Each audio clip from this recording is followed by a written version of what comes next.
ধর্ষক আমাদের একজন বোনকে ধর্ষণ করার চেষ্টা করেছে। সেই জায়গাতে এই চরপাড়াতে বংশার মোড়ে সেই জায়গাতে বিক্ষুব্ধ জনতারা সেই জায়গাতে ধর্ষককে আটক করে রেখেছিল। সেই জায়গাতে আমাদের পুলিশ প্রশাসন সেই বিক্ষুব্ধ জনতাকে বিভিন্নভাবে বাধা দিয়ে সেই জায়গাতে সেই ধর্ষককে এই থানাতে নিয়ে এসেছে। আমরা এসে দেখি এই জায়গাতে সেই ধর্ষক নাই, ধর্ষককে আমরা পাই নাই।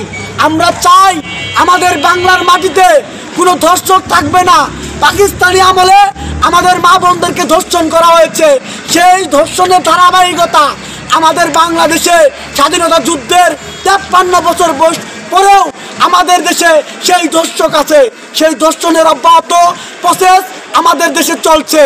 আপনারা দেখবেন আমাদের দেশে ঢাকাতে একটা মানুষ সাধারণভাবে পুলিশদেরকে থানার ভিতরে মারছে, সেই জায়গাতে থানাতে হামলা করেছে, তাকে পরবর্তীতে গ্রেপ্তার করেছে।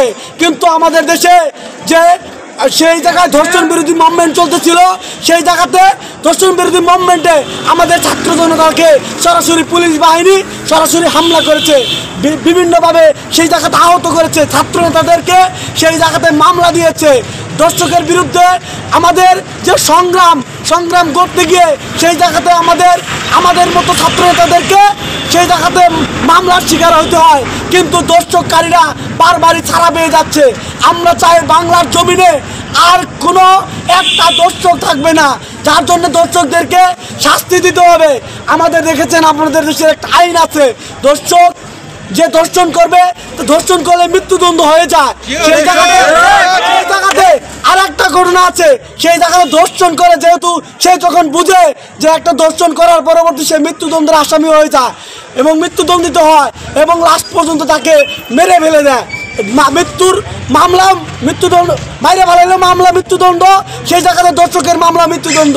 আমরা চাই এদেশে ধর্ষককারী যারা আছে তাদেরকে ধৈর্য আইনের আওতায় এনে শাস্তি দিয়ে যে ফাঁসিতে ঝুলাতে হবে।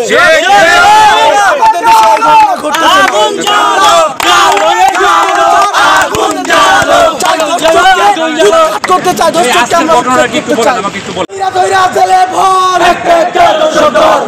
একটা ধর্ষক